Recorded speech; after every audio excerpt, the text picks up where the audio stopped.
The steel and glass of the boardroom felt like a cage. My father leaned forward. He didn't look at me. He looked at the mahogany table. He said the words that ended my life's work. He told me Sarah was taking over. My sister didn't blink. She just smiled that practiced, Ivy League smile. I felt the sweat prickle at my hairline. I felt the air leave the room. 10 years of 80-hour weeks were dissolving into a single sentence. I stood up. My chair screeched against the floor. I told them they were making a mistake. My mother sighed as if I were a child throwing a tantrum. She said I should be proud of Sarah. I looked at the digital clock on the wall. It was 3 p.m. In 48 hours, I would burn the entire building to the ground. Not with fire. With paper. With law.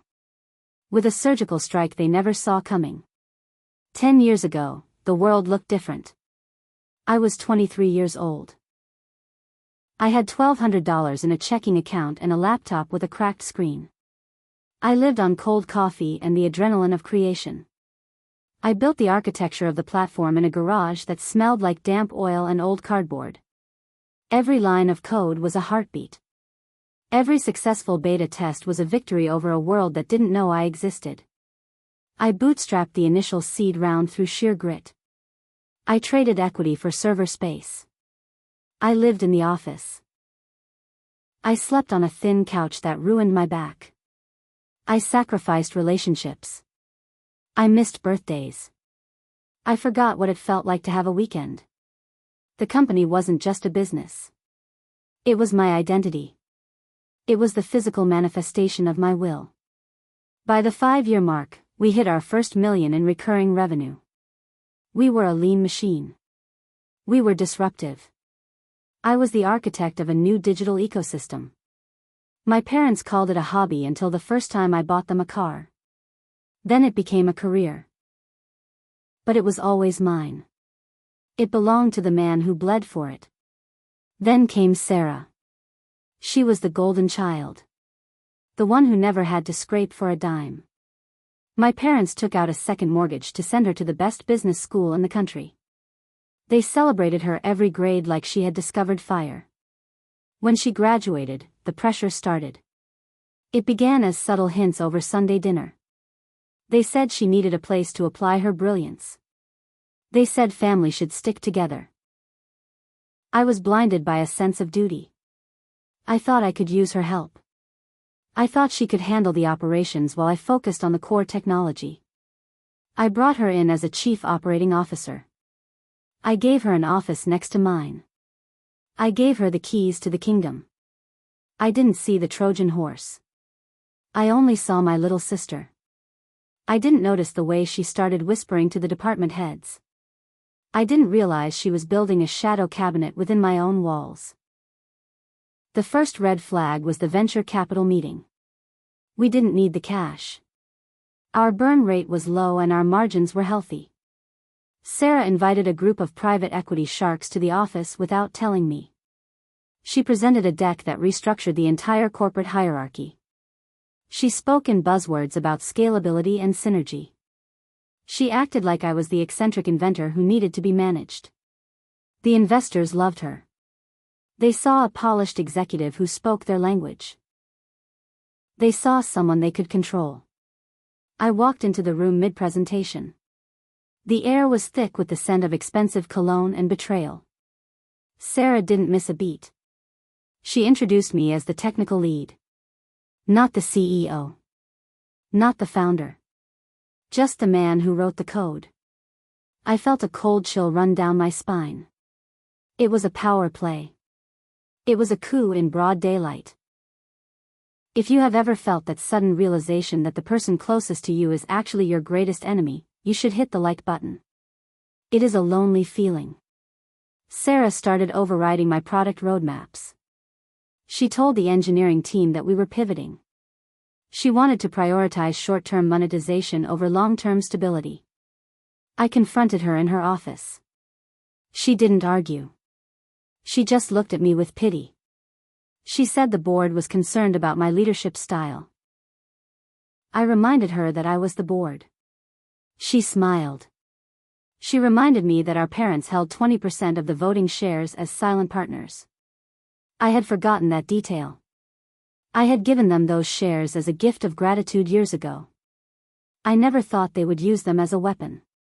I left her office and went to the server room. I needed to see if she had touched the core encryption keys. She hadn't. Not yet. She didn't have the technical knowledge for that. She was a master of people, not systems. That was her advantage. And that would be her downfall. The family dinner was supposed to be a celebration of Sarah's first 6 months. The table was set with the good silver. My father poured the wine. He cleared his throat. He said he had been thinking about the legacy of the family name. He said the company had outgrown its humble beginnings. He said it needed a new vision. He looked at Sarah.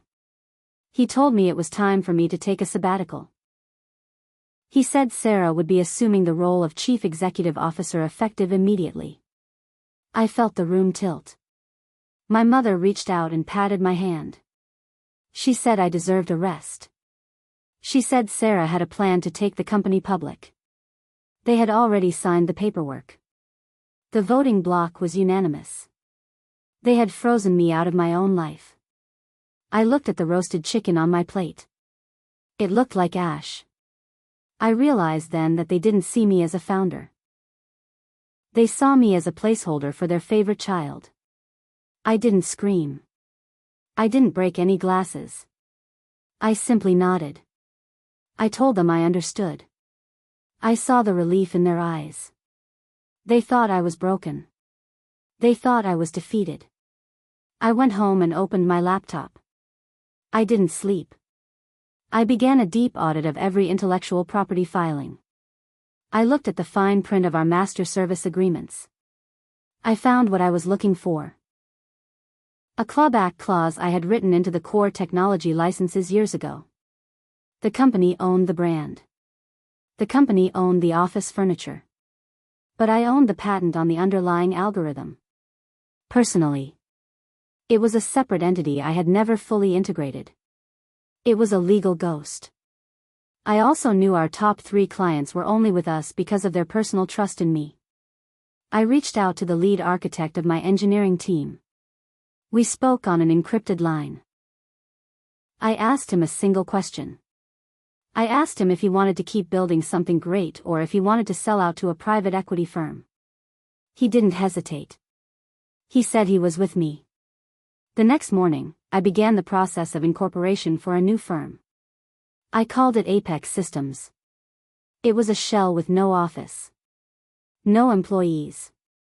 Just a bank account and a legal standing. I spent the next 3 days in a blur of meetings. I met with our biggest client at a quiet diner. I showed him the data. I told him the company he knew was about to change. I offered him a seamless transition to Apex. I offered him better terms and the same reliability he had trusted for a decade. He signed the intent to migrate within an hour. He knew Sarah's reputation for cutting corners. He wanted no part of her vision. I repeated this with the second client. And the third. I was getting the old company from the inside. I was taking the oxygen out of the room before they even knew the fire had started. I watched Sarah from across the office the following week. She was redecorating. She was ordering new furniture. She was planning a launch party for her new era. She had no idea that the contracts she was boasting about were about to become worthless. She didn't know that 80% of the senior dev team had already signed offer letters with Apex. I felt a strange sense of calm. It was the calm of a sniper. I had been the one who built the foundation. I knew exactly where the weight-bearing walls were. And I was about to pull them down. There is a specific kind of silence that happens right before a disaster. It is heavy. It is expectant. I was the only one who could hear it. I wondered if they would ever understand why I had to do it. The legal paperwork for the asset transfer was finalized at midnight on a Tuesday. I had structured the move as a license revocation based on a breach of technical standards. Since Sarah had already started changing the product code without my approval, she had technically violated the terms of the IP agreement I held. It was a technicality.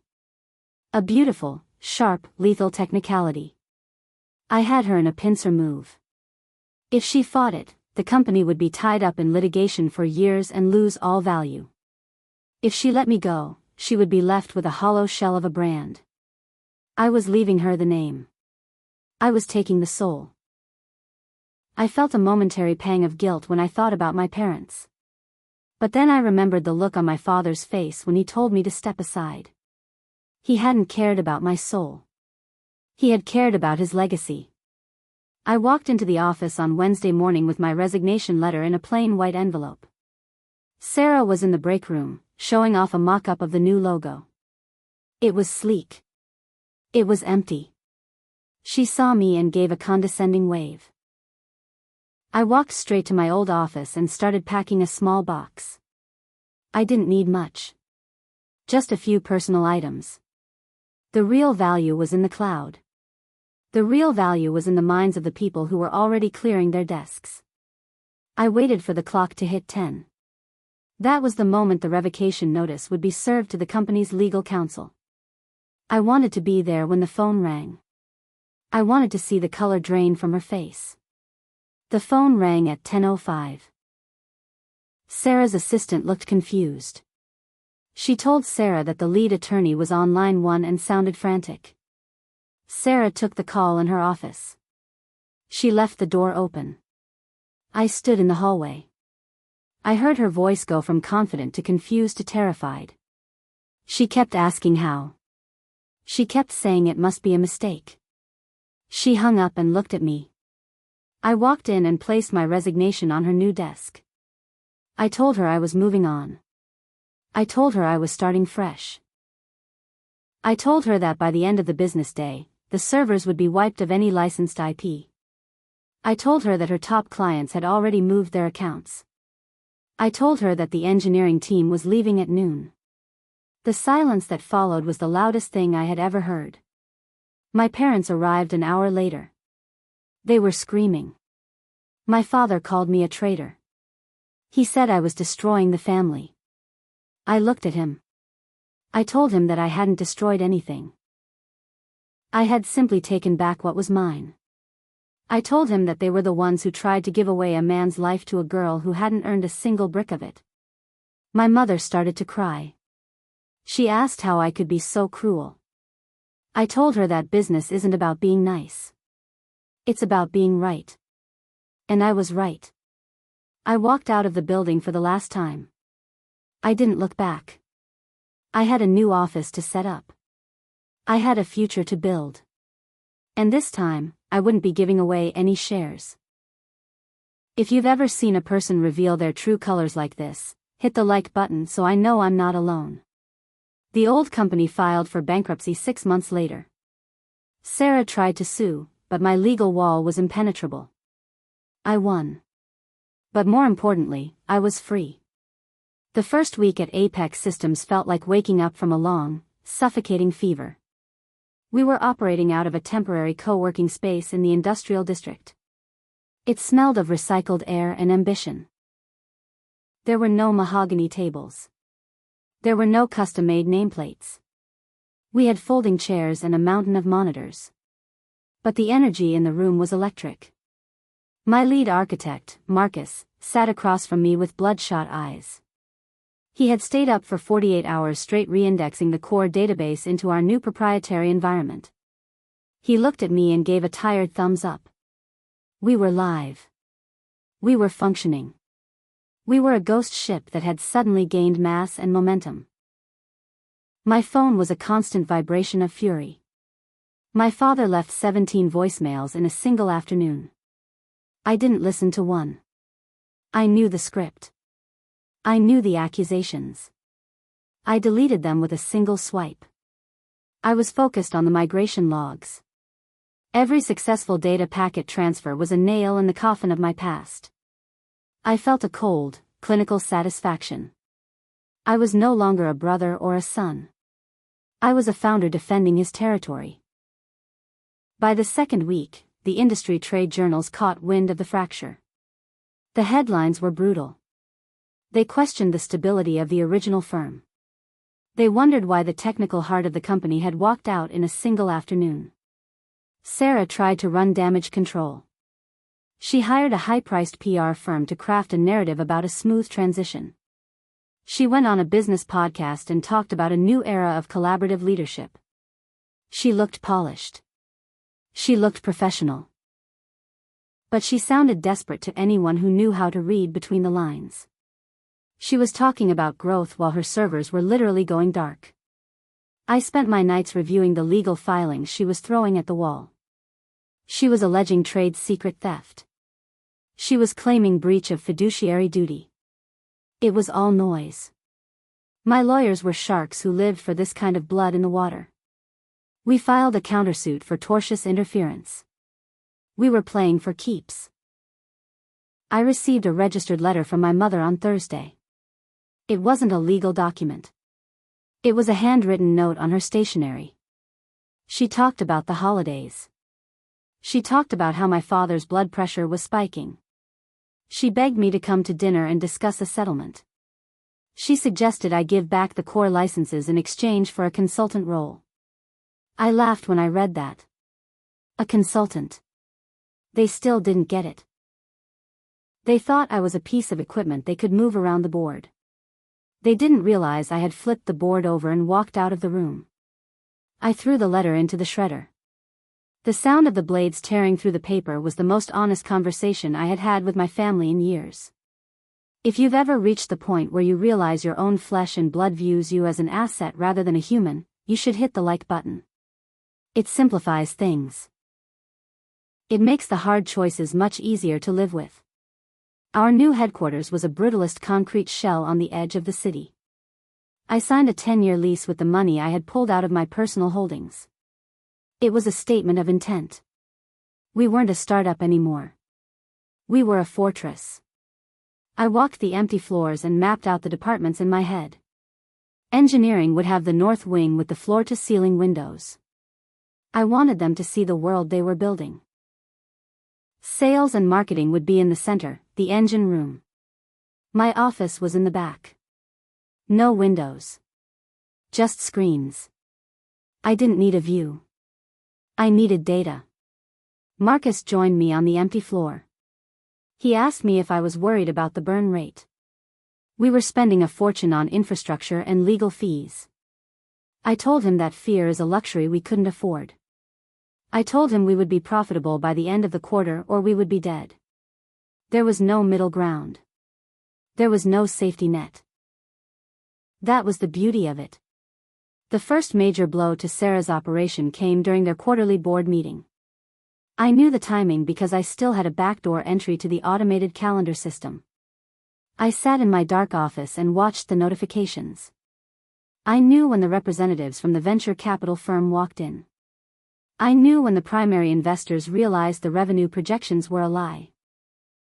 Without the top 3 clients I had taken, their valuation had dropped by 60% overnight.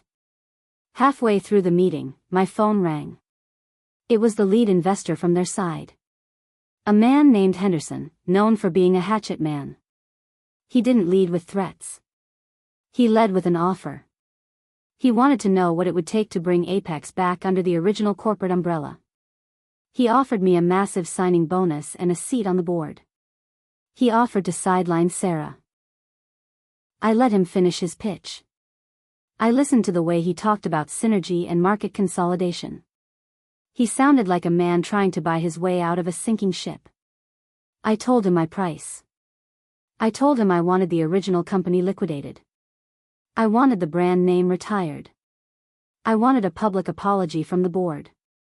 And I wanted Sarah barred from holding an executive position in the tech sector for 5 years. There was a long silence on the other end of the line. Henderson told me I was being vindictive. I told him I was being thorough. He told me they would never agree to those terms. I told him that was fine. I told him I would see him in bankruptcy court in 90 days. I hung up before he could respond. I felt a surge of adrenaline that was better than any drug. I wasn't just winning. I was erasing them. The mystery started on a Tuesday morning. One of our junior developers found a string of code in our new build that shouldn't have been there. It was a sophisticated piece of spyware designed to exfiltrate our client encryption keys. It hadn't been there the night before. This wasn't an outside hack. This was internal. Someone had physical access to the local network. I felt a cold knot form in my stomach. I had vetted every single person we brought over. I ordered a total lockdown of the office. I watched the security footage from the previous night. The hallways were empty. The server room door hadn't been opened. But the logs showed a login from a terminal that didn't exist. Someone was playing a much deeper game. I spent the next 12 hours digging through the network architecture. I wasn't looking for the spyware anymore. I was looking for the shadow. I found it buried in a legacy driver we had migrated from the old office. It was a dormant piece of software I had written years ago. But it had been modified. The signature on the modification was a set of initials I recognized instantly, SR. Sarah Rebecca. She hadn't just been playing at being a CEO. She had been learning. She had found a backdoor I forgot I even built. She wasn't just trying to take the company. She was trying to frame me for a massive data breach. If she could prove Apex was using compromised code to steal client data, my new company would be dead before it started. She was going for the kill shot. I looked at the screen and felt a strange sense of pride. The golden child had finally learned how to fight dirty. I didn't delete the spyware. I isolated it in a virtual sandbox where it could run without doing any damage.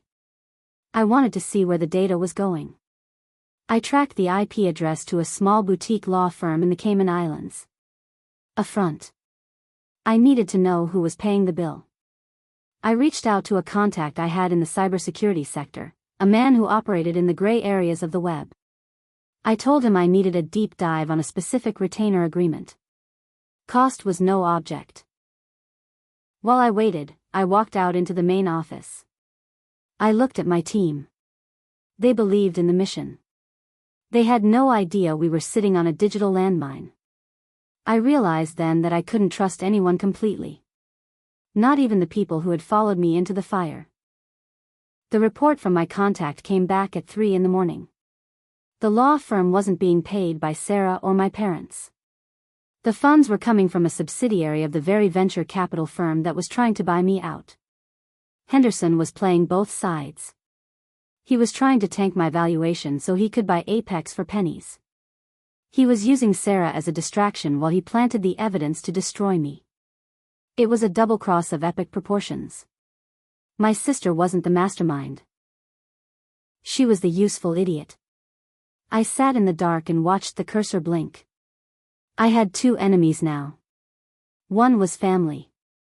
One was a multi-billion-dollar investment firm. Most people would have been terrified. I just felt focused. I had the evidence I needed to destroy both of them in a single move. I just had to decide if I was willing to burn the last bridge to do it. I sat in the glow of the dual monitors until the sun began to bleed through the blinds. My plan shifted from defense to total scorched earth. I didn't reach out to Henderson. I didn't call my sister. Instead, I began writing a recursive script that would feed the spyware a stream of meticulously crafted disinformation. I wanted them to see a company in freefall. I created a ghost ledger that showed Apex was bleeding cash and losing its technical edge. I was baiting the trap with my own reputation. Every line of code I typed felt like a cold vow of silence. To beat men like Henderson, I had to become the very thing they feared most, a man with nothing left to lose but his vision. By 6 a.m., the trap was set. I walked to the break room and drank a cup of coffee that tasted like battery acid and victory. The next phase required a surgical strike on the original company's remaining infrastructure. I knew Sarah had scheduled a final desperate pitch to a Tier 1 logistics firm. I sat in my car in a parking lot 3 miles from my old headquarters. I opened my laptop and accessed the remote management console of the logistics firm's procurement portal. I used a legitimate administrative credential I had retained from a joint venture 3 years prior. I uploaded a white paper. It wasn't a sales pitch. It was a forensic audit of the software Sarah was trying to sell them. It highlighted every security vulnerability and every line of deprecated code she had ignored in her rush to pivot. It was a technical execution. I watched the read receipt hit my inbox 10 minutes later. The deal was dead before she even walked into the lobby. I drove back to Apex and gathered the senior leadership. I didn't tell them about Henderson or the spyware. I told them we were moving up our product launch by 4 weeks. They looked at me with a mix of exhaustion and awe. They saw a leader who was moving at a speed they couldn't comprehend. I felt a surge of power. I was the one holding the leash. If you've ever had to lie to the people you trust to protect them from a truth that would break them, hit the like button. It is a heavy burden, but it is the price of the crown. We started a 72-hour sprint. I lived on the floor of my office. I only coded. I was building the version of the platform that would make the old one look like a child's toy. On the 3rd day of the sprint, my sister showed up at the office. She looked haggard. She pushed past the receptionist and burst into my office. She didn't scream. She whispered. She asked me why I was doing this. She said the logistics deal had fallen through and the investors were moving to seize the family home. My parents had put it up as collateral for a bridge loan she told them was a sure thing. I remembered her as a kid who used to follow me around the yard. Then I remembered her sitting at that mahogany table, smiling while my father erased 10 years of my life. I told her the truth. I told her I hadn't done anything but show the world what she was actually selling. I told her that if our parents lost their home, it was because they bet on a horse that didn't know how to run. She slapped me. It was a sharp, stinging sound in the quiet office. I didn't move. I just looked at her. I told her that the slap was the only thing she had actually earned on her own in the last 6 months. I told her to leave. As she walked out, she told me Henderson was going to crush me. She didn't realize she had just confirmed my suspicions. She was so blinded by her hatred of my success that she was helping the person who was liquidating her future. I waited until the elevator doors closed. Then I picked up the phone and called my cybersecurity contact. It was time to release the counter payload. The gift was a self-replicating logic bomb. It was designed to sit silently in their servers until it detected a specific keyword, Henderson. Once triggered, it would dump every email, every ledger, and every recording related to the hostile takeover into the public domain. It was a digital suicide vest. I was tying myself to the blast, but my legal team had already insulated my personal liability. Henderson would be the one standing in the middle of the explosion. I spent the afternoon watching the data packets stream out of our network. It was beautiful. I was proving that the man who builds the world always has the power to unmake it. The mystery deepened when I received an anonymous package at my home that evening. Inside was a single thumb drive and a note. Not everyone in the family agreed. I plugged the drive into an isolated machine. It contained audio recordings of the dinner where my parents decided to hand the company to Sarah. But it wasn't the dinner I remembered. These were recordings from 2 weeks before that night. It was a conversation between my father and Henderson. My father wasn't being pressured. He was the one who suggested the coup. He wanted a liquid exit. He wanted to sell to Henderson, but he knew I would never agree. Sarah was just the mechanism to get me out of the way. My own father had sold me out for a retirement fund. I sat in the dark for 3 hours. The recording played on a loop. I heard my father's voice, calm and calculated, discussing my emotional attachment as a liability. He spoke about me like a piece of equipment that had become too expensive to maintain. I realized then that my entire childhood had been a lie.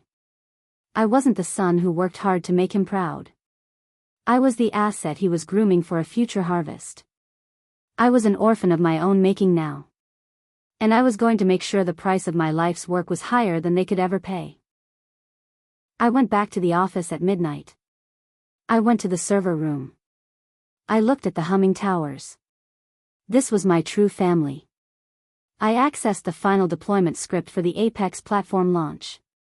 I added a new module, a predatory pricing algorithm designed to undercut the original company's service contracts by 90%. I was going to starve them. I was going to make the liquid exit my father wanted into a desert. If you've ever had to become a monster to survive the people who were supposed to protect you, hit the like button. The world hasn't seen anything yet. The sun rose on the day of the launch. We went live at 8 a.m. The industry response was a tectonic shift. Within 2 hours, we had 4,000 new signups. By noon, the original company's stock had been delisted. Henderson called me 10 times. I didn't answer. I watched the news reports of the data leak coming out of the Cayman Islands. Henderson was being investigated for racketeering and money laundering. He was finished. And because my father's name was on the contracts, he was being dragged down with him. The family home was frozen as part of a federal investigation. I stood by the window and watched the city. I had won everything. And I had never felt more alone. The silence of the office was a physical weight. I watched the digital ticker as Henderson's empire began to fracture. My father's name was mentioned on a major financial news network at 2 p.m. They called him a co-conspirator. I felt nothing. The man who raised me was a stranger who tried to harvest my life. I turned away from the screen and looked at my reflection. My eyes were sunken. My jaw was tight. I was 33 years old and I had executed a corporate assassination that would be studied for decades. But the victory tasted like copper. By 3 p.m., the first of the process servers arrived at the old headquarters. I watched on a small tablet as Sarah walked into the lobby. She looked like she hadn't slept in a week. Even through the camera, I could see her hands shaking. She looked toward the camera as if she knew I was watching. She had traded her brother for a title that lasted less than a season. I closed the app. I didn't need to see the end of her story. The mystery of the anonymous thumb drive remained. I went back to the audio files. There was a faint background noise, a rhythmic ticking. It wasn't a clock. It was the sound of a mechanical heart valve. My Uncle David. He had passed away 2 months ago. He must have bugged the study. He had left me the ammunition to finish the job from beyond the grave. It was a final act of spite against a brother who had cheated him decades ago. If you've ever realized that the only help you're ever going to get is from a ghost with a grudge, hit the like button. It tells you everything about the nature of family. I called Marcus into my office. I told him to prepare the final migration. We were moving to a distributed cloud network that no single jurisdiction could touch. I wanted Apex to be a sovereign entity. He asked if I was planning on leaving the country. I told him I wasn't leaving. I was ascending. I was building a system that didn't rely on the whims of venture capitalists or the betrayals of blood. I spent the evening drafting a press release that framed me as the whistleblower who discovered the corruption and sacrificed his own family to stop it. It was a lie that looked like the truth. The calls from the federal investigators started at dinner time. I gave them everything. I gave them the folders of evidence, the logs, the encrypted files. I made sure every piece of evidence pointed directly at Henderson and my father. I was the hero of the story they were writing. My mother called during the middle of the interview. I let it go to voicemail.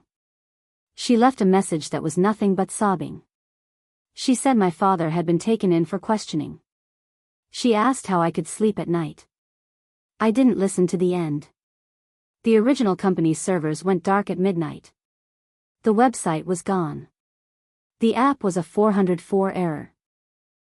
10 years of work had been deleted by a single automated script.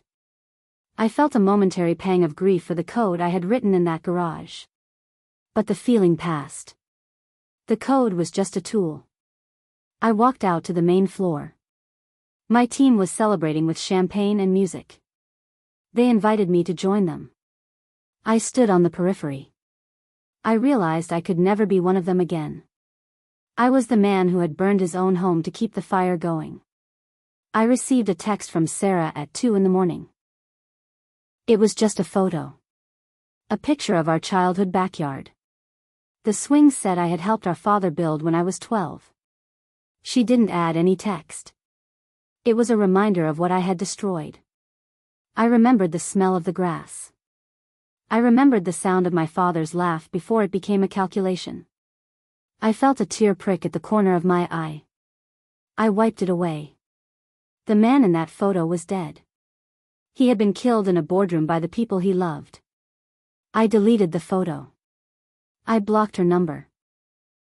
There was no going back to the garden. The final section of the Henderson leak was released at dawn. Henderson had been buying influence in regulatory agencies. The scandal was a national story. I saw my name on the front page of every major newspaper. They called me the Digital David. My valuation tripled in 4 hours. I was the most powerful man in the industry. And I was completely alone in a concrete building at the edge of the city. I had cleared the board. Now I had to live with the world I had created. I finalized the contracts for the logistics firm that had rejected Sarah. They signed with Apex for double the original price. They wanted the stability of a man who was willing to destroy his own family to protect his IP. I was no longer an entrepreneur. I was a sovereign power. But the roadmap didn't tell me how to stop the ringing in my ears. If you've ever achieved everything you ever wanted only to realize the price was your soul, hit the like button. It doesn't come with a fanfare.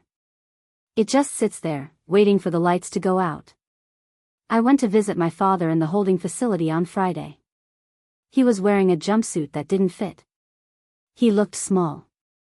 We sat on opposite sides of the glass. He didn't pick up the phone at first. He just stared at me with a mixture of hatred and respect. He finally picked up the receiver. He didn't say he was sorry. He just said one thing.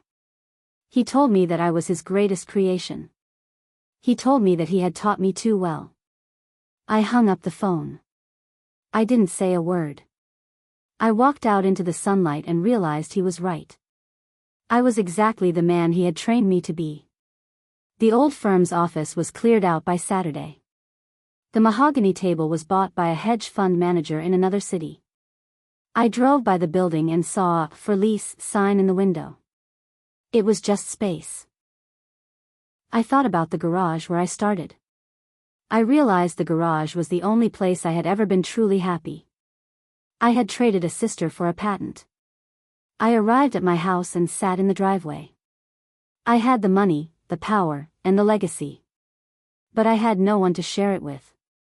I had built a fortress and I was the only one inside. I opened my laptop and looked at the code for Apex. It was flawless.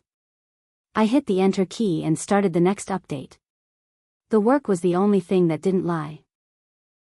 The transition from founder to titan was marked by a cold, mechanical precision.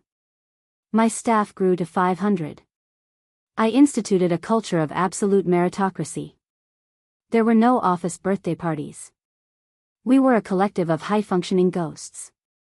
I had become a master of the exit strategy, yet I found myself trapped in a lobby of my own design.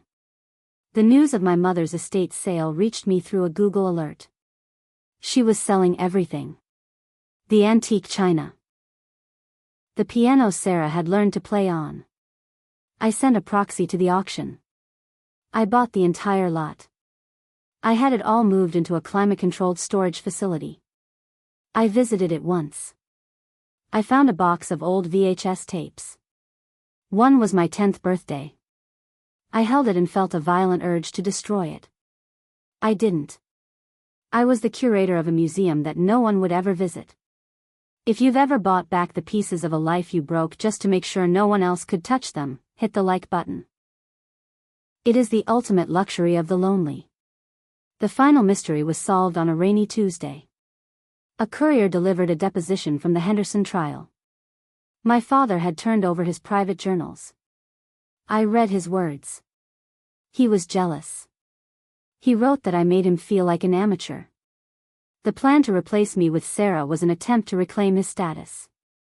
He wanted to prove he could take away everything I built. It wasn't about greed. It was about ego. I closed the journal. The betrayal was finally complete. It was a calculated assassination of a son by a father who couldn't handle his own obsolescence. I felt a weight lift. I picked up the phone and told my head of security to cancel the surveillance on Sarah and my mother. I didn't need to watch them anymore. I was finally done with the past. The launch of the Apex Global Core was the final nail. It was a decentralized infrastructure that changed the world overnight. I stood by my window. The city looked small. The people were invisible.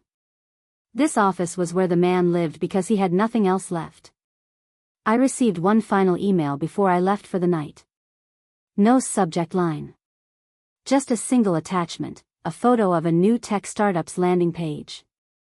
The founder's name wasn't listed, but the mission statement was familiar. It spoke about disruption and long nights. I looked at the source code. Buried in the metadata was a single line of text: "Catch me if you can, Big Brother." I felt a small, genuine smile touch my lips. Sarah was back. She was starting over. She was coming for my crown. I didn't call my lawyers. I closed my laptop and grabbed my coat. For the first time in a decade, I was looking forward to the fight. The game was starting again. I walked out to the elevator. I wasn't a son anymore. I was the king of a digital empire. And somewhere out there, a girl was writing the code that would try to bring me down. I wouldn't make it easy for her. Because that was the greatest gift I could ever give her. I walked out into the cold night air.